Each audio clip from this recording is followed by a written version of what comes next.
오늘은 여론 이야기를 좀 해보도록 하겠습니다. 우리가 우정 이야기도 했고 또 인재 추천 이야기도 했습니다. 재미난 이야기들을 많이 했는데 오늘은 좀 딱딱하긴 합니다만 또 굉장히 중요한 겁니다. 여론하면은 정치가들이 먼저 떠오르시죠. 그죠? 또 통치자들이 떠오를 겁니다. 정치가들은 여론을 먹고 사는 사람들입니다. 여론이 어떻게 변하느냐에 따라 가지고 정치가들은 자기 모습들을 카멜레온처럼 아주 수시로 바꾸는 게 정치가들입니다. 여론이 그만큼 중요하다는 얘기가 되었고요. 심하게 얘기하면은 여론이 바로 민심입니다. 여론이라는 건 민심을 대변합니다. 민심의 표출입니다. 그런 점에서 여론의 중요성이 갈수록 실감하는 세상이 됩니다. 지금 왜 그렇습니까? 지금은 매체 자체가 즉시성입니다. 바로바로 여론을 확인할 수 있는 그런 세상이 됐지 않습니까? 옛날에는 여론을 어떻게 수렴하냐 그러면은 여론 수렴하는 담당관이 따로 있어가지고 백성들에게 보내가지고 백성들의 민심을 파악해서 동태를 보고하는 겁니다. 통치자에게. 지금도 물론 뭐 그런 방법도 중요하겠죠. 여론조사 같은 게 이제 그런 것들인데 그런 건 못지않게 뭐 그런 것보다 훨씬 더 중요한 게 뭐냐 그러면 바로바로 실시간으로 각종 매체를 통해서 뭐 소셜 네트워크도 좋고요. 그다음에 인터넷을 통해서도 좋고요. 어떤 형태로든지 바로 현재 시간, 바로 지금 시간, 실시간으로 여론. 이게 즉시성이라고 얘기합니다. 여론이 즉시로 확인할 수 있는 세상이 됐습니다. 그래서 여론이 더 중요하게 됐겠죠. 물론 여기에 따르는 여러 가지 뭐 폐단도 있고 부작용도 있긴 합니다만은 국민들의 민심이라는 것이 어떤 형태로든지 반영된다는 측면에 있어서는 그걸 막을 수는 없는 겁니다. 그게 대세입니다. 그런데 사기에 보면요. 오늘날과 같은 얼마 전에 우리가 미네르바 사건도 겪었습니다만은 그런 여론과 민심이 얼마만큼 중요한가 또 그거를 막을 수 없다.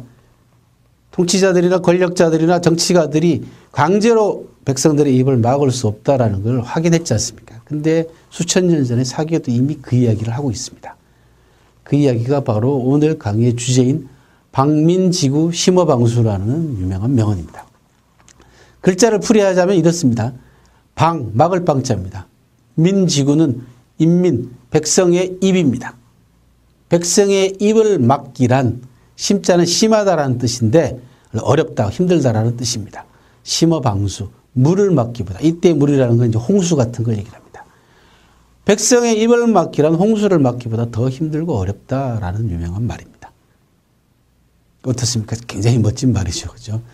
백성들이 요즘은 이제 입을 막아보려고 한번 했다가 혼이 나긴 했습니다만은 이제는 입보다 더 중요한 게 뭡니까? 손가락이죠. 그죠? 예, 손가락으로 다 해결합니다. 그래서 입은 막을지 모르지만 손가락은 더더군다나 막을 수 없습니다. 이게 오늘날 여론의 또 매체의 변화, 여론의 변화입니다. 이 변화의 흐름을 제대로 읽지 못하는 통치자는 실패하기 십상입니다. 여기에는 역사적 배경이 있습니다. 그 주나라라고 하는 나라가 있죠. 기원전 11세기 무렵에 나라를 건국한 주나라가 한 200~300년 지나고 난 다음에 주나라 여왕이라는 시대에 오면요. 이 여왕이 아주 통치자로서의 자질이 좀 떨어지는 인물이었던 모양입니다. 이 오만과 독선으로 나라를 다스립니다. 그리고 특정인에게 이익을 독점하게 하는 편파적인 정책을 실시함으로써 백성들의 원성을 많이 받게 됩니다. 백성들이 불만이 쌓이니까 어떻게 됩니까? 비판을 하게 되겠죠. 그죠? 백성들이 입으로, 야, 뭐 우리나라, 우리 왕이 그 정책이 영 마음에 안 들어. 어떻게 그 한 사람에게 독점적으로 이익을 줄 수 있습니까? 그리고 왜 남들 다 말리는 거를 뭐 굳이 밀어붙이냐. 이런 이야기죠. 그죠? 예. 우리 주변에서도 그런 리더들 꽤 많습니다. 실질적으로 많이 보고 있습니다. 불만이 터지니까 어떻게 했냐. 이 여왕이라는 사람이. 악수를 또 둬버립니다.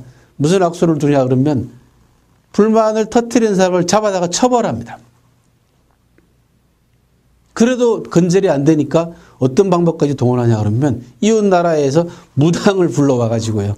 무당으로 하여금 독심술을 하게 합니다. 너 비방했지. 그래서 마음으로 비방해도 처벌하는 아주 해괴망측한 법을 만들어 가지고 백성들을 탄압을 합니다. 이제 언론 탄압이죠. 여론 탄압이고. 그랬더니 소공이라는 충직한 신하가 여왕에게 충고합니다. 백성들을 그런 방식으로 하시면 안 됩니다. 그렇게 해가지고는 나라를 제대로 다스릴 수가 없고요. 이익도 그렇게 특정인에게 독점하게 해주면 나중에 백성들은 뭘 먹고 살라고 얘기합니까? 그러면서 이 소공이라는 사람이 천하의 명언을 합니다. 바로 오늘 이 대목을 여러분들한테 읽어드리도록 하겠습니다. 백성의 입을 막는 것은 물을 막는 것보다 심각합니다. 어렵습니다. 막힌 물이 터지면 피해자가 엄청난 것처럼 백성들 또한 마찬가지입니다. 따라서 물을 다스리는 자는 물길을 터주고 물을 막는다고 막아보십시오. 어디까지 막겠습니까? 그죠? 그러니까 물을 제대로 다스리려면 물길을 터주라는 얘기입니다. 백성을 다스리는 자는 말을 하도록 이끌어야 합니다. 라는 유명한 말을 합니다. 여기서 방구지민 심어방수라는 천하의 명언이 탄생을 했습니다. 아주 멋진 말이죠. 그죠? 예, 조직을 다스리는 리더들이 반드시 담아둬야 됩니다. 왜냐 그러면 조직이 원활하게 움직이기 위해서는 조직원들의 여론이 중요합니다. 조직원들이 마음 놓고 자기 의견을 표출할 수 있게끔 분위기를 만들어주는 게 리더의 책임입니다. 그러면서 소공이라는 사람이 다음과 같은 대목을 더 이야기합니다. 한번 더 들어보시기 바랍니다. 백성들로 하여금 실컷 말하게 하면 정치의 잘못이 다 드러납니다. 그렇죠.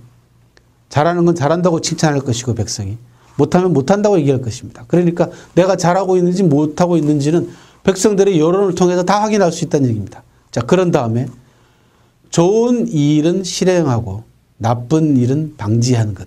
이것이 바로 재물을 생산하여 입고 먹는 것에 쓰게 하는 방법입니다. 백성들은 속으로 생각한 다음 입으로 말하며 충분히 생각한 다음 행동으로 옮깁니다. 그런 그들의 입을 막는 일이 얼마나 오래 가겠습니까? 라고 얘기를 합니다. 약 3000년 전에 나온 명언입니다. 3000년 전에도 여론의 중요성, 민심의 중요성을 정확하게 파악했던 소공이라는 사람이 있었습니다.